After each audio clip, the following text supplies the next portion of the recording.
Good morning students, welcome back to the e-learning platform of the GS College of Commerce Wardha. मैं प्राध्यापक हुमैरा गाजी आज आपके सामने प्रस्तुत हूँ मांग पूर्वानुमान को।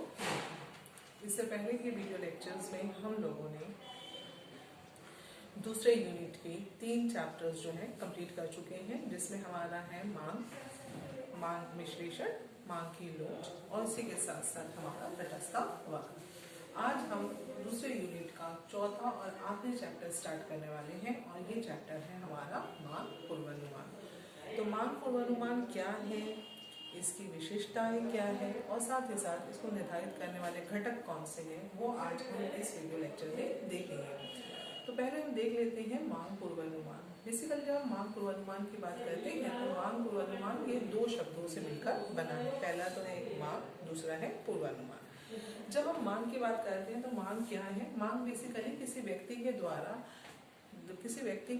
किसी विशेष समय पर और जो है विशेष समय पर विशेष कीमत पर किसी वस्तु की इच्छा दर्शाना और उसको खरीदने के लिए अग्रसर भी होना, तो उसे हम मांग कहते हैं। ठीक है। अब मांग पूर्वानुमान जो है, अब पूर्वानुमान की जब हम बात करते हैं, फोरकास्टिंग की जब हम बात करते हैं तो पूर्वानुमान क्या है? पूर्वानुमान जो है हम भविष्य का क्या कर रहे हैं? अवलोकन कर रहे हैं। ठीक है, कि किसी कार्य को हमें कब और कैसे करना है, ये अवलोकन जब हम करते हैं तो उसे हम पूर्वानुमान कहते हैं। जब हम मांग पूर्वानुमान की बात करते हैं तो मांग पूर्वानुमान क्या है? मांग पूर्वानुमान बेसिकली जो है हमारी वस्तु की कितनी मांग होगी भविष्य में, उसका हम क्या कर रहे हैं? अवलोकन कर रहे हैं। ये बेसिकली जब हम बात करते हैं तो ये किसके दृष्टिकोण से है? ये उपभोक्ता के दृष्टिकोण से नहीं, बल्कि किसके दृष्टिकोण से है? सेलर के दृष्टिकोण से या प्रोड्यूसर के दृष्टिकोण से। ठीक है, उत्पादक या फिर आपका जो विक्रेता होता है उसके दृष्टिकोण से मांग पूर्वानुमान होता है।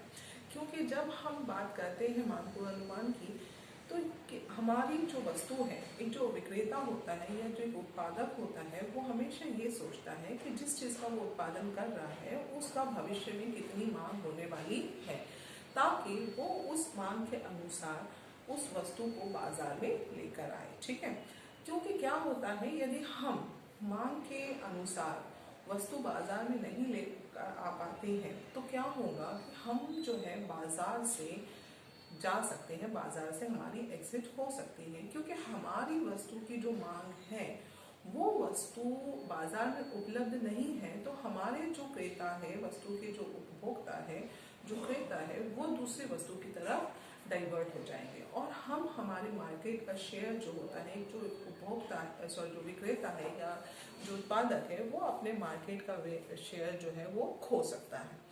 तो मांग के अनुसार वस्तु को बाजार में पहुंचाना, बाजार में उपलब्ध कराना एक व्यावसायिक फर्म के लिए बहुत ज़्यादा आवश्यक होता है। तो ये तो एक एस्पेक्ट हो गया आपका डिमांड से रिलेटेड। ठीक है, उसी प्रकार से जब एक उत्पादक वस्तु का उत्पादन करता है तो भाई उत्पादन करने में उसे बहुत सारे संसाधन की आवश्यकता होती है। ठीक है, सबसे पहले तो जब हम बात करते हैं उत्पादन की, तो उसे पैसे की आवश्यकता है। पैसे के बगैर आप उत्पादन नहीं कर सकते, क्योंकि आपको कैपिटल के माध्यम से जो है बहुत सारी चीज़ों को क्रय करना है। आपको जो है रॉ मटेरियल चाहिए, आपको कच्चा माल खरीदना है, आपको साथ ही साथ जो है लेबर की पेमेंट्स करनी है। उसी प्रकार से दूसरे और बहुत सारे जो व्यवसाय में होने वाले खर्चे हैं वो आपको करने हैं। तो भाई अगर हमने बहुत ज़्यादा उत्पादन कर दिया, ठीक है, अति उत्पादन हो गया, तो क्या होगा, हमारा बहुत सारा जो कैपिटल होता है वो उस उत्पादन में क्या होगा, ब्लॉक हो जाएगा, ब्लॉक हो जाएगा, उत्पादन में जो है लग जाएगा और आपकी वस्तु बाजार में उतने ही हिसाब से बिक रही है या नहीं बिक रही है, तो आपका जो कैपिटल है वो कुछ समय के लिए क्या हो जाएगा, ब्लॉक हो जाएगा। और कैपिटल की कमी के कारण आपको दूसरी बहुत सारी समस्याएं फेस करना हो सकता है। एक व्यावसायिक फर्म को बहुत सारी दूसरी समस्याएं फेस करना हो सकता है। तो अल्प उत्पादन या अति उत्पादन दोनों जो है एक व्यावसायिक फर्म के लिए हानिकारक है, क्योंकि आप जो है अल्प उत्पादन करें तो आप क्या है, आप बाजार में जो है मांग के अनुसार वस्तु को बाजार में पहुंचा नहीं पा रहे हैं। ठीक है, और अति उत्पादन यदि आप कर रहे हैं तो आपके बहुत सारे जो संसाधन हैं वो उत्पादन में लगे हैं और वो उत्पादन में लगने के कारण वो ब्लॉक हो गए हैं एक पर्टिकुलर टाइम पीरियड तक, एक विशेष समय अवधि तक। तो दोनों ही परिस्थितियां जो है व्यावसायिक फर्म के लिए हानिकारक मानी जाती है।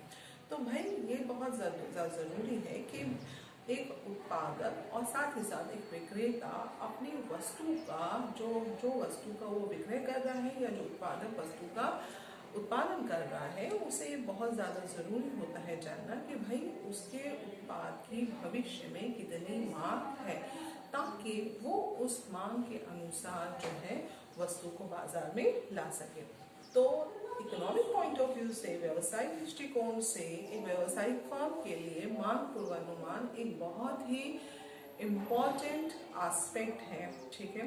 और उसी के बेस पर बहुत सारे डिसीजंस व्यवसाय में लिए जाते हैं। चलिए अब हम देखते हैं कि मांग पूर्वानुमान क्या है। फिलिप कोटलर ने इसे किस तरीके से परिभाषित किया है। फिलिप कोटलर जिसे हम जो है विपणन से जोड़ते हैं और मार्केटिंग एक्सपर्ट है, बेसिकली जब हम बात करते हैं मांग पूर्वानुमान की, तो मांग पूर्वानुमान जो है मार्केटिंग का भी एक टॉपिक है, ठीक है, जिसमें हम सेल्स फोरकास्टिंग जिसे कहते हैं वो एक इम्पॉर्टेंट एस्पेक्ट हो जाता है आपका मार्केटिंग के पॉइंट ऑफ व्यू से। तो वहाँ पर जो है हमारे यहाँ पर इस दृष्टिकोण से हम यहाँ पर फिलिप कोटलर की परिभाषा देख सकते हैं कि फिलिप कोटलर ने उन्हें जो है मांग पूर्वानुमान को किस प्रकार से डिफाइन किया है, ठीक है। तो कंपनी का पूर्वानुमान एक चुनी हुई बाजार योजना एवं दिए गए बाजार संबंधी वातावरण पर आधारित कंपनी के विक्रय का आशान्वित स्तर है। ओके, तो फिलिप कोटलर का कहना यही है कि भाई मांग पूर्वानुमान क्या है कि एक चुनी हुई बाजार योजना और एवं दिए गए बाजार संबंधी वातावरण पर। तो एक बाजार में आपके सिंपल शब्दों में यदि हम बात करते हैं तो क्या है, फिलिप कोटलर का कहना यही है कि बाजार में आपकी उत्पाद की कितनी मांग रहेगी, कितना विक्रय रहेगा, उसको एक क्रमबद्ध तरीके से यदि आप एस्टिमेट करते हैं तो उसे हम जो है मांग पूर्वानुमान कहेंगे, ठीक है। अब बेसिकली क्या है ये, इसकी कुछ विशेषताएं हैं मांग पूर्वानुमान की। मांग पूर्वानुमान बेसिकली क्या चीज है, ये योजना का आधार है। फर्म का जो भी प्लानिंग होती है, फर्म के जो भी प्लान्स होते हैं, वो प्लान्स के लिए बेसिकली आपको एक स्टेप चाहिए, कॉन्क्रीट डिसीजंस लेने के लिए आपको डेटा चाहिए, ठीक है, कि यदि आपको एक वस्तु का उत्पादन करना है तो कितना करना है, ठीक है, ये आपको मालूम होना बहुत आवश्यक है, क्योंकि आपके बहुत सारे संसाधन इस उत्पादन प्रक्रिया में लगने वाले हैं। तो किसी भी प्रकार की यदि हम प्लानिंग की बात करते हैं, योजनाओं की बात करते हैं जो उत्पादन से संबंधित है और साथ ही साथ विक्रय से संबंधित है, तो उसका ये एक फंडामेंटल बेस है। उसी प्रकार से ये भविष्य काल के विक्रय का अनुमान होता है। मांग पूर्वानुमान की जब हम बात कर रहे हैं तो इसमें आप क्या कर रहे हो, फ्यूचर में एक फर्म का विक्रय कितना होगा उसका आपने क्या लगाया है, एस्टिमेशन लगाया है, आपने पूर्वाभास लगाया है, आपने पूर्वानुमान किया है, उसका अनुमान आपने किया है। और ये अनुमान कैसा है, आशान्वित है। मतलब ये कि आप पॉजिटिवली जो है सोच रहे हैं कि भाई आपके उत्पाद की कितनी मांग रहेगी, क्योंकि हर एक फर्म जो है पॉजिटिवली ही सोचेगी तभी तो आगे बढ़ेगी। अगर नेगेटिवली सोचे तो हम आगे नहीं बढ़ पाएंगे। तो ये भविष्य काल के विक्रय का अनुमान होता है। साथ ही साथ पूर्वाभास का आधार भूतकाल के आंकड़ों की परिस्थितियों पर होता है। देखिए, जब हम फ्यूचर के एस्टिमेशंस की बात करते हैं, फ्यूचर की फोरकास्टिंग की बात करते हैं, तो ये जो फ्यूचर में फोरकास्टिंग हो रही है, भविष्य में जो आपने पूर्वानुमान लगा रहे हैं, आप फोरकास्टिंग कर रहे हैं, तो ये फोरकास्टिंग के लिए आपको कॉन्क्रीट डेटा चाहिए, ठीक है। और इसी कॉन्क्रीट डेटा की बेस पर आप भविष्य की सेल्स को एस्टिमेट कर सकते हैं, ठीक है। तो आपको यहाँ पर क्या है, भविष्य भूतकाल के आंकड़े हैं, पास्ट डेटा आपके पास अवेलेबल है और इसी पास्ट डेटा की बेस पर जो है आप एस्टिमेट कर रहे हैं, डिमांड फोरकास्ट किया जा रहा है। जैसे कि हम यहाँ पर बात कर रहे हैं कि जैसे कि एक फर्म है, ठीक है, उस फर्म का उत्पादन है टीवी का, टीवी सेट्स जो है एक फर्म जो है उत्पादन कर रही है। हम सैमसंग का एग्जांपल ले लें, जस्ट एक जो है एग्जांपल देख रहे हैं। ओके, सैमसंग टीवी है, उस सैमसंग टीवी का जो सेल्स का फोरकास्ट हो रहा है वो इतना हो रहा है कि भैया 2018 में, 2019 में और 2020 में, ठीक है, और अभी हमको जो है यहाँ पर 2021 का एस्टिमेशन करना है। तो यहाँ पर जस्ट एक टेंटेटिवली एग्जाम्पल ले रहे हैं, आप यहाँ पर आंकड़े जो दिए जा रहे हैं उस आंकड़ों को आप रियल आंकड़े ना समझे, ठीक है, ये एग्जाम्पल के पॉइंट ऑफ व्यू से दिए गए हैं।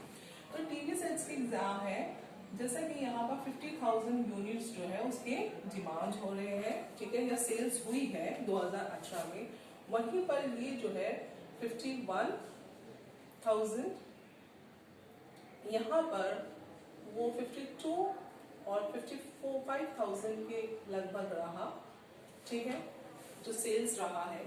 और मोस्ट प्रॉब्ली अब ये जो आंकड़े हैं वो ये आंकड़े ये बता रहे हैं कि भाई जो फर्म की सेल्स है, ठीक है, वो 50,000 से 55,000 के बीच में इन 3 सालों में हुई है।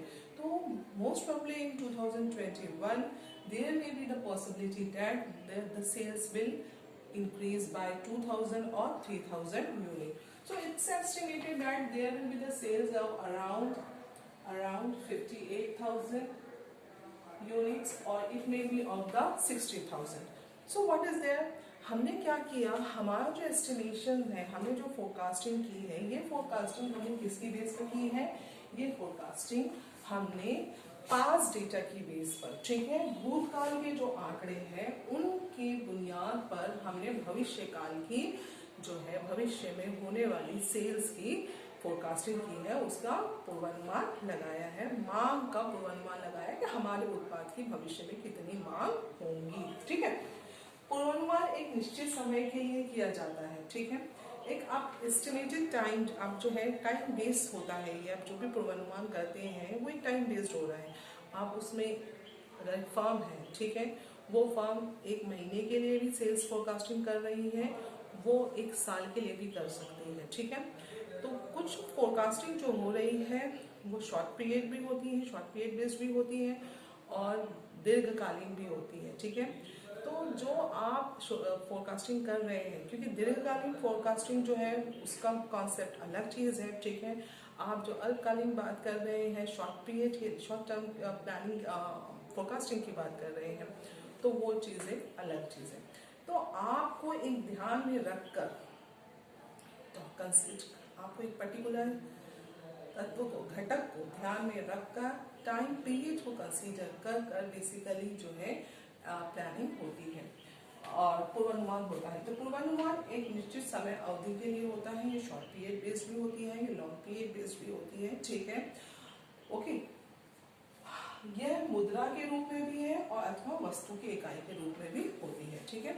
आप जब फोरकास्टिंग कर रहे हैं, ठीक है, तो ये फोरकास्टिंग जो है इन टर्म्स ऑफ मनी है, मुद्रा के टर्म्स में भी है और इन टर्म्स ऑफ इकाई भी है, ठीक है, यूनिट्स के टर्म में भी है।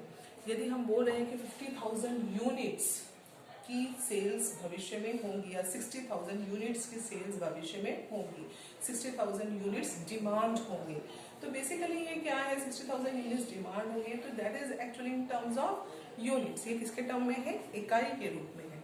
और जब हम बात कर रहे हैं कि 6 लाख रुपए की सेल्स है 1 महीने में, आने वाले 1 महीने में, तो ये किसके रूप में है, मुद्रा के रूप में है। तो फोरकास्टिंग जो होती है वो दोनों ही रूप से हो सकती है, मुद्रा के रूप में भी हो रही है और आपका इकाई के रूप में भी हो सकती है। तो ये जो है विशेषताएं हैं।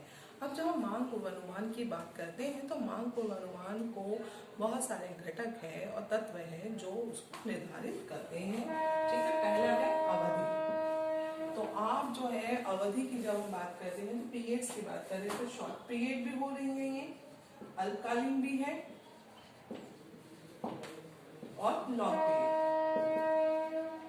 आप 1 साल के लिए कर रहे हैं प्लानिंग, ठीक है, या 1 साल के लिए आप फोरकास्टिंग कर रहे हैं तो वो किस में हो जाएगा, शॉर्ट पीरियड में हो जाएगा।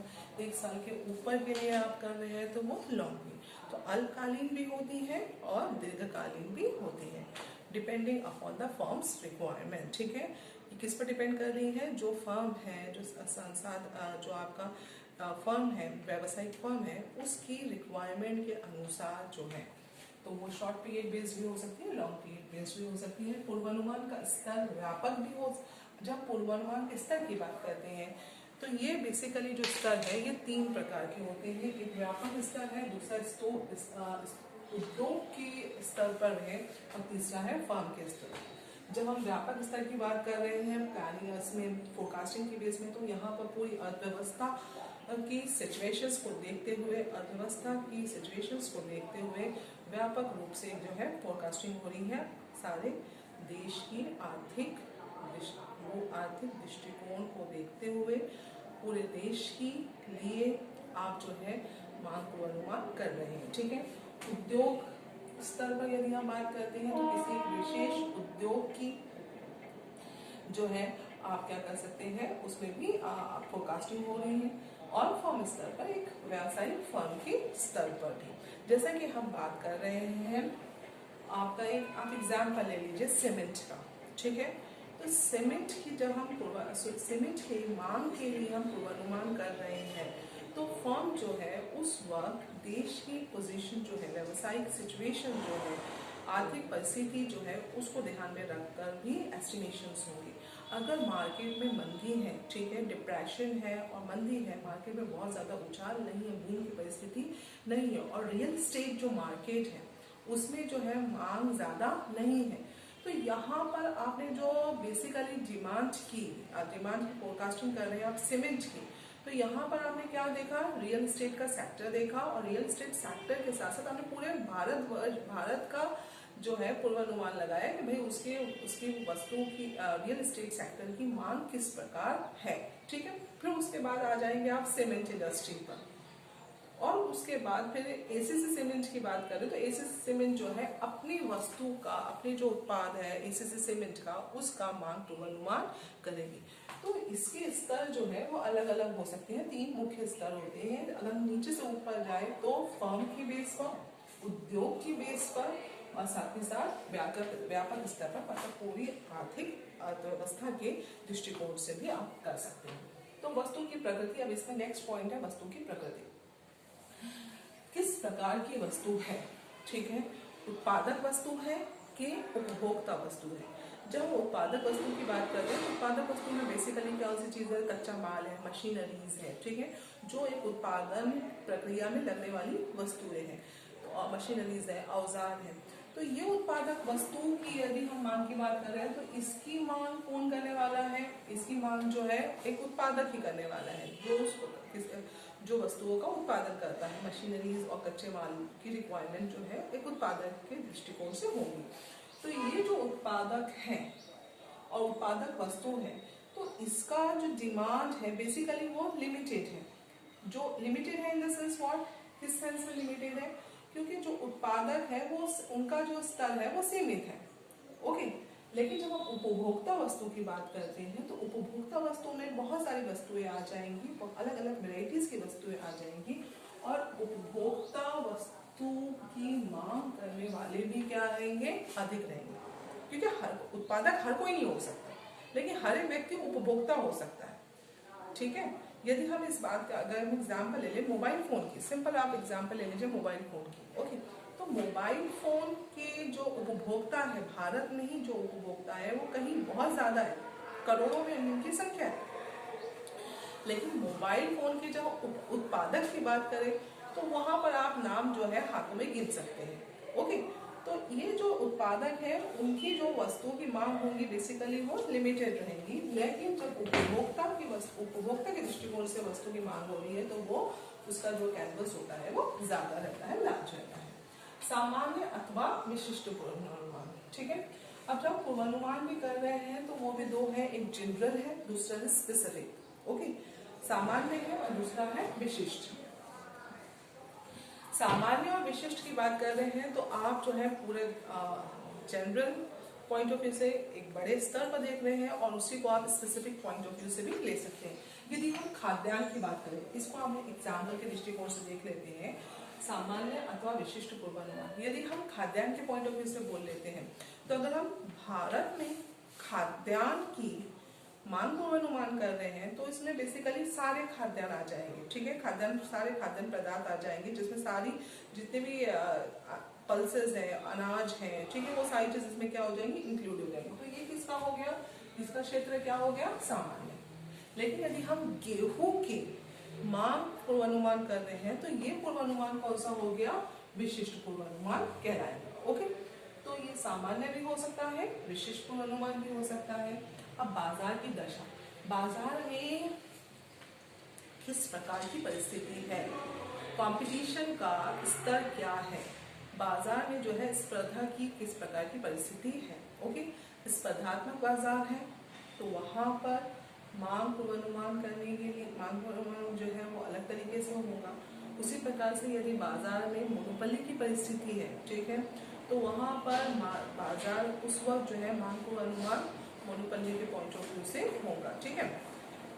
मोनोपोली सिचुएशन है, एकाधिकार की परिस्थिति है, तो वहां पर तो इशू ही नहीं होगा, क्योंकि वहां पर फर्म को मालूम है कि भाई मेरे उत्पाद की जो उत्पाद है उसको क्रय करने वाले कितने उपभोक्ता है। लेकिन यहाँ पर फर्म जो है इस बात को ध्यान में रखेगी कि उसका जो उत्पाद है उस उत्पाद के सब्स्टिट्यूट्स क्या क्या अवेलेबल है, और उन सब्स्टिट्यूट्स को ध्यान में रखते हुए जो फर्म है वो मांग का क्या करेंगी, पूर्वानुमान करेंगी। ओके, तो स्पर्धात्मक वाली परिस्थिति है तो वहां पर फर्म जो है अपने उत्पाद की मांग को पूर्वानुमान करने के साथ साथ फर्म जो है दूसरे विक्रेता जो है, ठीक है, उनके उत्पाद की मांग को भी कंसीडर करेंगी।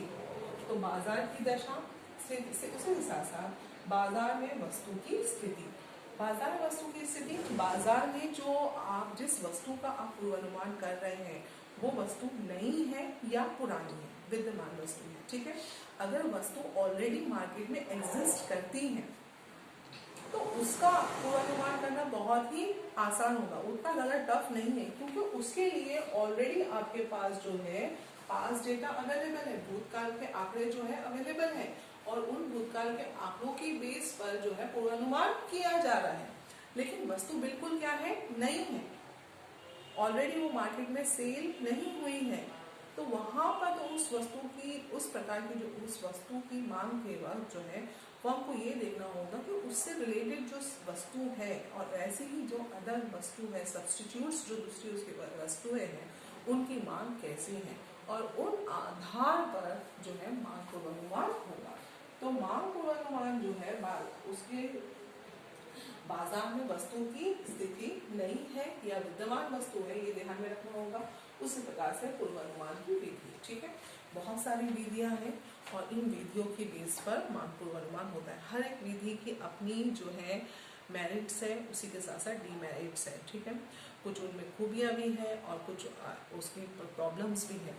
तो फर्म जो है इन विधियों की मेरिट्स और डीमेरिट्स को ध्यान में रखते हुए भी किसी एक विधि का चयन करती है और उसके बेस पर भी मांग पूर्वानुमान किया जाता है। तो पूर्वानुमान की विधि साथ ही साथ सूचना, बहुत सारी जानकारी चाहिए होती है पूर्वानुमान करने के लिए, ठीक है। तो जो इंफॉर्मेशन है वो चाहिए, वो इंफॉर्मेशन का सही तरीके से उपयोग भी होना चाहिए, ठीक है।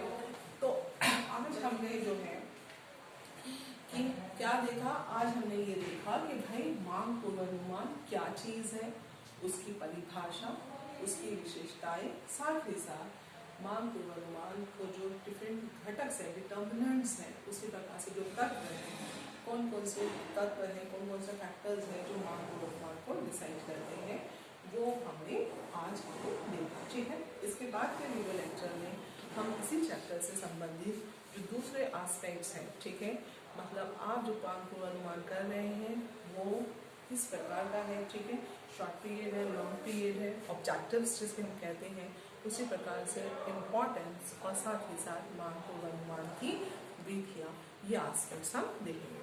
Thank you.